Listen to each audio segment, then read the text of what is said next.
So now we've got lower body. I assume that you're going to work your front of your thighs plenty on the bicycle, so that's the one thing I'm not concerned with.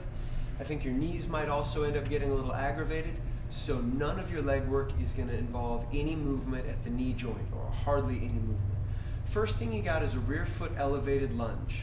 So what you need is a chair. If you didn't have a chair, the edge of a bed would work just fine. I'm going to demonstrate it with the chair first. So what I'll do is I'll put my laces on the chair and put my knee down. Now you see this chair is a little high, so it's not letting my knee get easily all the way to the ground. So I take one of the pillows off of the bed and I put a pillow under it. So I'm here, I'm 90, 90, pretty much 90 there, right?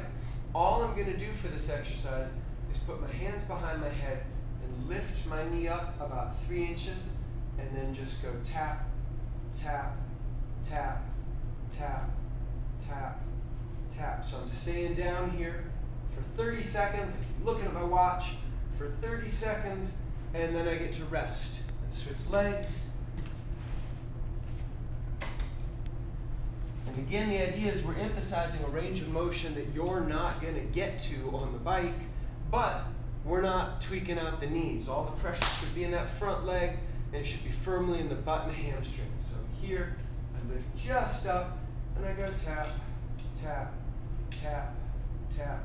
Really keeping my upper body very, very still and out of it. So that's your lunge. Then you got a hip lift. And your hip lift can happen either off the edge of the bed or it can happen off of the floor. I'll demonstrate it 2 ways. So if I've got a nice firm bed here, I put my elbows on the bed, put my legs so that I've got about this 90-degree bend in my knee, toes are up, and I pick up one leg. Then I'm going to gently touch my butt to the ground, bring it toward the ground, doesn't have to make it all the way to the ground, and then drive my knee to the ceiling. My right knee is trying to touch the ceiling.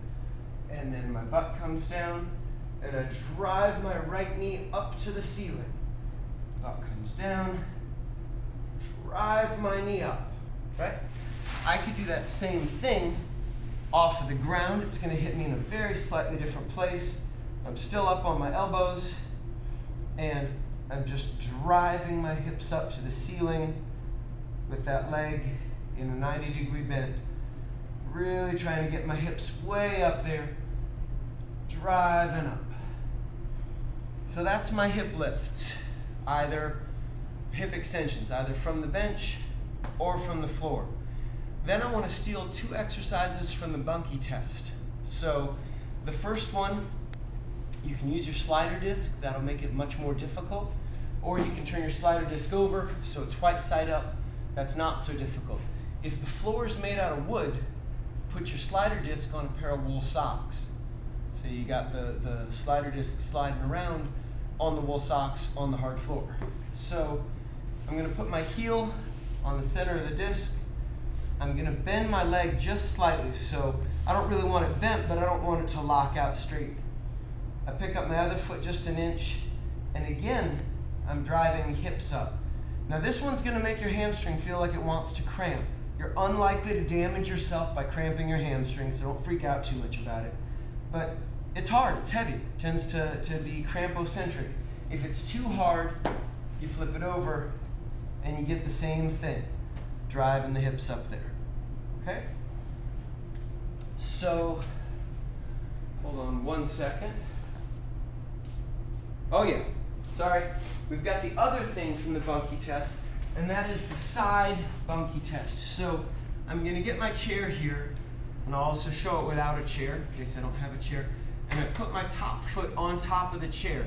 I'm going to use my bottom leg like a kickstand as I come up to a straight body position. So I should look like a soldier who got turned on his side, right?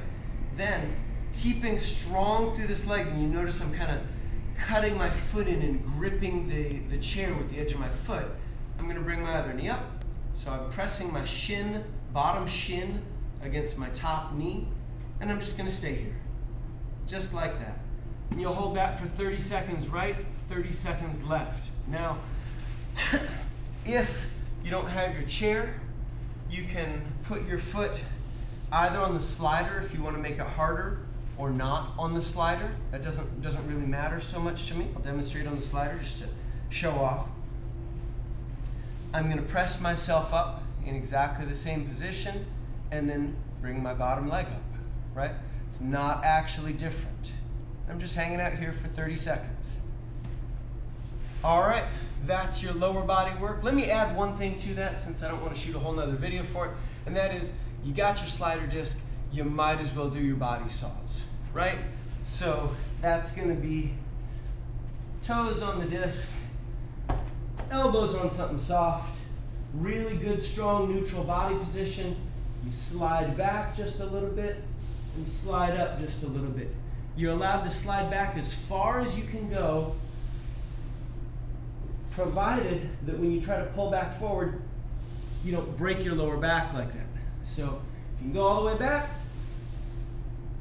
you go all the way back, but no change in your lower back. That's front body saws. 8 of them is always a good number. And then side body saws, sliding out, sliding back in. Nobody slides all the way out on side body saws. But there you go, 8 of those right, 8 of those left. Make sure that bottom shoulder is strongly packed so you don't get anything funky going on in the shoulder. All right, enjoy.